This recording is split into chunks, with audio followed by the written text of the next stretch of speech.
तो बच्चों, जैसे आपको पता ही है कि हम एमाइंस करा रहे, इसमें हम आज आपको बताओगे जो प्राइमरी यानी 1 डिग्री 2 डिग्री और 3 डिग्री एमाइंस होती हैं। एमाइंस हैं, आप इनमें डिफरेंस कैसे करोगे, विभेद कैसे करोगे, अंतर कैसे करोगे, तो उसके लिए एक बहुत अच्छा मेथड है Hinsberg method.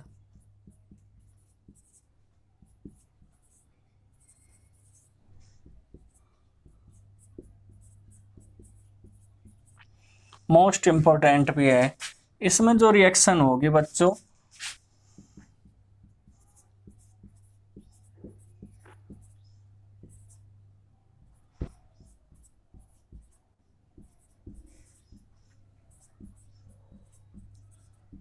Benzene sulphonyl chloride के साथ होगी।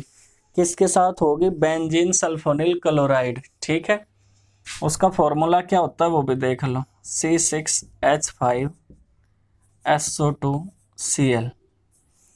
तो आपसे एक नंबर में भी पूछा जा सके कि हिंसबर्ग का फॉर्मूला क्या होता है, तो बेंजीन सल्फोनाइल क्लोराइड, ठीक है, इसके साथ रिएक्शन कराई जाएगी प्राइमरी सेकेंडरी या टर्सरी एमाइंस की। ठीक, बड़े ध्यान से देखो इनमें अंतर करने के लिए। सबसे पहले तो फर्स्ट तो हम रिएक्शन कराते हैं इसके साथ, सेकंड फिर हम उसकी रिएक्शन कराओगे किसके साथ? बेस के साथ। ठीक, बेस के साथ जैसे पोटेशियम हाइड्रोक्साइड हो जाए, सोडियम हाइड्रोक्साइड हो जाए, उसके साथ हम रिएक्शन कराओगे और ये देखेंगे उसमें कौन सा सोल्युबल है और कौन सा इनसोल्युबल है। तो उससे पता चल जाएगा सोल्युबिलिटी के हिसाब से ही कि उसमें 1 डिग्री प्रेजेंट है, 2 डिग्री प्रेजेंट है या 3 डिग्री प्रेजेंट है।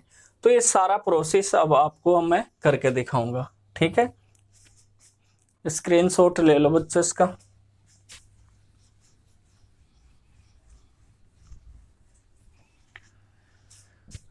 सभी बच्चे यहाँ देखें, जो इसका फर्स्ट पार्ट है उसमें हम देख रहे जो बेंजीन सल्फोनिल क्लोराइड है, ये ठीक, ये आपका बेंजीन सल्फोनिल क्लोराइड हो गया बच्चों।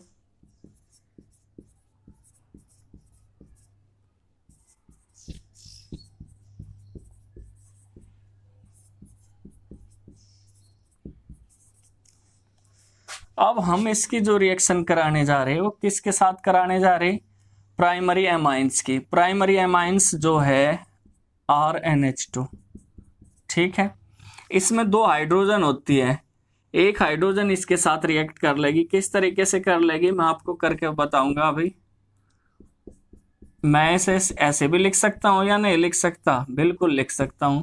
तो ये देखो, इसमें से क्या बाहर चला गया? -HCl। बचा क्या? अब ये इसके साथ एडिशन हो जाएगा इसका,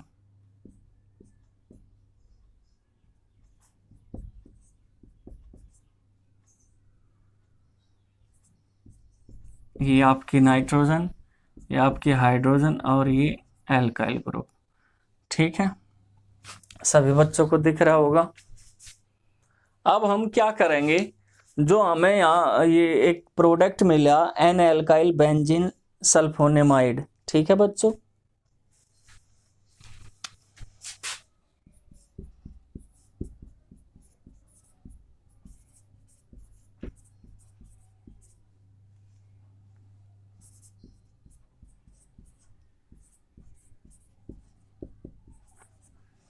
एन एल्काइल बेंजीन सल्फोनामाइड।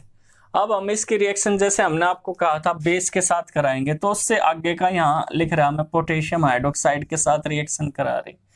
अब एक चीज देखो, या फिर मैं आपको वहीं पे लिख के दिखाऊंगा किस तरीके से ये रिएक्शन होगी। ठीक है, ये तो आपने नाम देख ही लिया। यहाँ देखो सभी बच्चे, ये जो पोटेशियम हाइड्रोक्साइड है इस पर पॉजिटिव चार्ज, इस पर नेगेटिव चार्ज, क्या है बेस के साथ रिएक्शन करेगा? बिल्कुल करेगा। इसमें देखो ये जो हाइड्रोजन है ये एसिडिक है। क्या है? एसिडिक। तो इसकी जो शेयरिंग के इलेक्ट्रॉन है मोर इलेक्ट्रोनेगेटिव होने की वजह से नाइट्रोजन अपनी ओर अट्रैक्ट कर ले, तो इस पर कैसा चार्ज आ जा? पार्शियल पॉजिटिव चार्ज आ जा। ठीक है, तो ये कहाँ रिएक्ट करेगा, OH नेगेटिव के साथ और कहीं के रूप में निकल जाएगा, वाटर की। ठीक है बच्चों, तो फिर हम इसे किस तरीके से लिख सकें,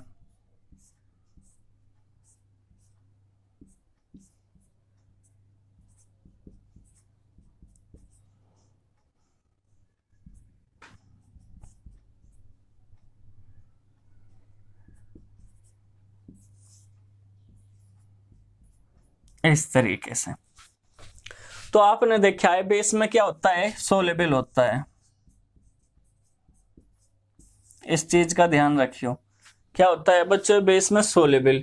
लेकिन अगर हम इसके फिर एसिड के साथ रिएक्शन करा दें, तो एसिड के साथ रिएक्शन करने पे दोबारा ये बन जाएगा, तो उसमें इनसोलेबल होता है ये एसिड के साथ, अगर हम इसे आप रिएक्ट कराएं। तो ये ध्यान रखना सभी बच्चों को, जो बेंजीन सल्फोनिल क्लोराइड है वो 1 डिग्री के साथ जब रिएक्शन करता है तो क्या बनाता है वो, एन एल्काइल बेंजीन सल्फोनामाइड, ये जो बना हुआ है। ठीक है बच्चों, और इसमें हम बेस जब डालते हैं तो एक सोलेबल प्रोडक्ट बनता है। ठीक है, तो ये सभी बच्चे नोट करते रहे इसे, या फिर हम इसे क्या कह सकें, पोटेशियम सोल्ट भी कह सकें, क्योंकि पोटेशियम का ही बना। तो सभी बच्चे स्क्रीनशॉट ले ले, फिर सेकेंडरी एमाइंस के लिए भी हम बता रहे। तो अभी आपने देखा ये 1 डिग्री के लिए था, अब सेकंड पार्ट होगा इसका 2 डिग्री के लिए।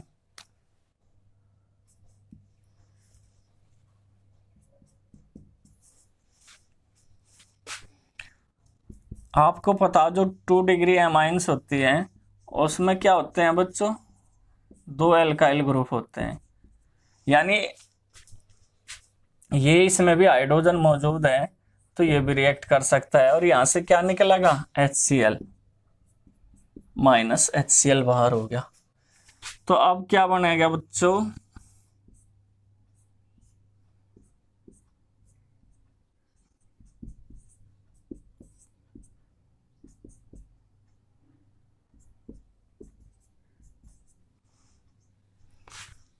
इसमें देखो कितने अल्काइल ग्रुप जुड़ रहे, 2 जुड़ रहे ना, तो हम इसे क्या कहेंगे, NN di alkyl benzene sulphonamide. क्या कहेंगे बच्चों, लिखूं या फिर रहने दूं, NN डाई एल्काइल बेंजीन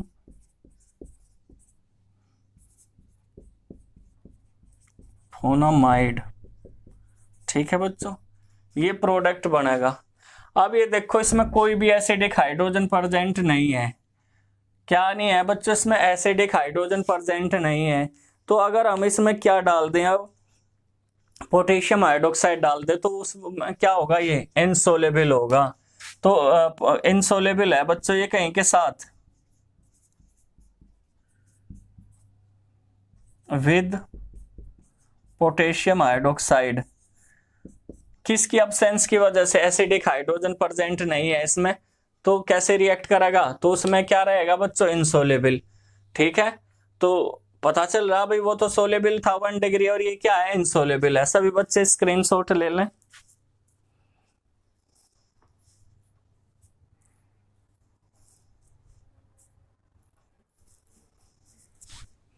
अब आप देखो इसका नेक्स्ट पार्ट 3 डिग्री के साथ।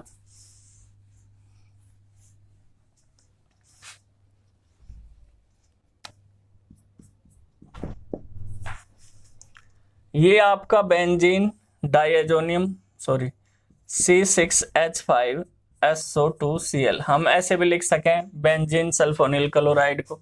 ठीक है बच्चों, और ये आपकी होगी 3 डिग्री एमाइंस। अब ये बताओ, इसमें कोई भी ऐसी हाइड्रोजन प्रेजेंट नहीं है जो रिप्लेस हो सके। ठीक है, हाइड्रोजन प्रेजेंट नहीं है जो रिप्लेस हो सके, तो इसके साथ ये कोई भी रिएक्शन नहीं करेगा। ठीक है बच्चों, कोई भी रिएक्शन नहीं करेगा, और अगर हम इसमें पोटेशियम हाइड्रोक्साइड डाल लें तब भी कोई रिएक्शन नहीं होगी। तो एक प्रकार से जो बेस के साथ रिएक्शन है, इसमें कोई भी रिएक्शन नहीं है, तो ये आपको लिखना पड़ेगा नो रिएक्शन। तो ये तो कोई भी रिएक्शन नहीं दे रहा, पहले भी इसके साथ भी रिएक्शन नहीं कर रहा, पोटेशियम हाइड्रोक्साइड के साथ भी, क्योंकि इसमें कोई रिप्लेसेबल हाइड्रोजन प्रेजेंट नहीं होती, तो इसके साथ वर्ग के साथ ये कोई भी रिएक्शन नहीं देगा। लेकिन अगर हम इसमें HCl डाल दें तो HCl के साथ ये क्या होगा बच्चों, सोलेबल होता है। आपको पता है HCl के साथ क्या बना देगा, ये सॉल्ट बना देगा। आप आगे से वो से लिखना चाहो लिख लियो, नहीं तो उसकी कोई जरूरत नहीं होती है। ठीक है, C6H5